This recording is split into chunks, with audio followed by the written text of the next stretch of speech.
Nah, di sini dia nge-sweep dulu teman-teman semuanya, ya baru dia sesuai ngepump gitu dalam artiannya.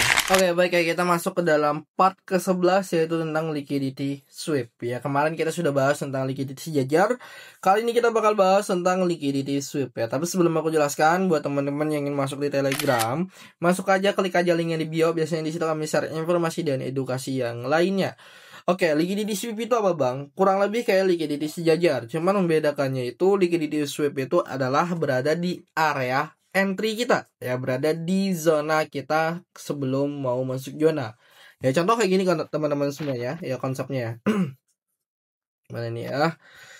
Oke, kita coba kasih contoh ya. Contoh di sini ada area support ya, ini support ya. Oke.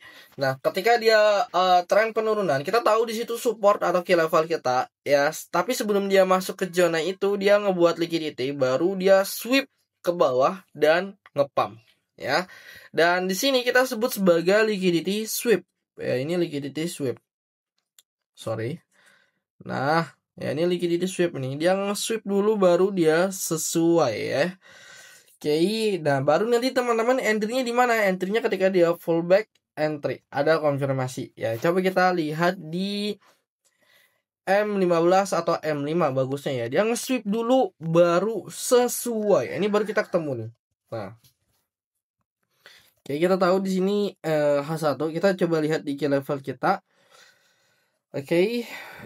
Di M15. Oke. Nah, di sini ada yang namanya support ya. Ini support nih. Support M15 ya. Ini support ya. Ini juga. Oke. Nah, kita tahu di sini ini ada key level.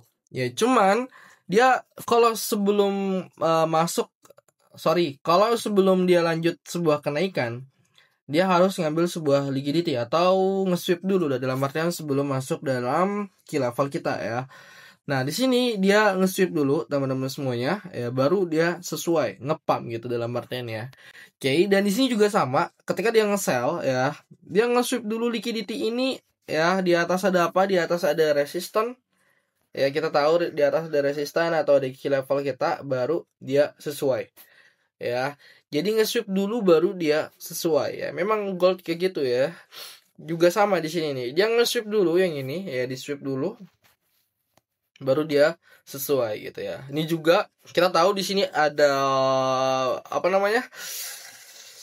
Fair value gap ya, dia sweep dulu di sini ya, dia nge-sweep dulu baru sesuai jatuh ya. Ini jatuh ya. Jadi kalau kita lihat juga di sini teman-teman semuanya, nah di sini dia nge-sweep juga ya. Baru sesuai ngepump ya. Jadi sebelum kenaikan dia wajib ngambil liquidity sweep gitu ya. Sebelum turun juga dia biasanya ngambil liquidity sweep ya. Begini konsepnya. Di sweep nih, dia ngambil dulu baru dia jatuh ya. Ini ketika memang sampai di ATH ya. Kita coba cek di sini. Nah, ini apalagi nih, kurang ajar nih ya. Dia nge-sweep dulu ya yang ini. Baru dia sesuai ngepump ya. Ini apalagi ya teman-teman semuanya. Jadi seperti itu ya konsepnya. Liquidity sweep ngambil dulu ketika memang berada di key level, baru dia ngepump gitu ya. Oke, itu aja teman-teman semuanya. Sampai berjumpa di next video. Bye bye.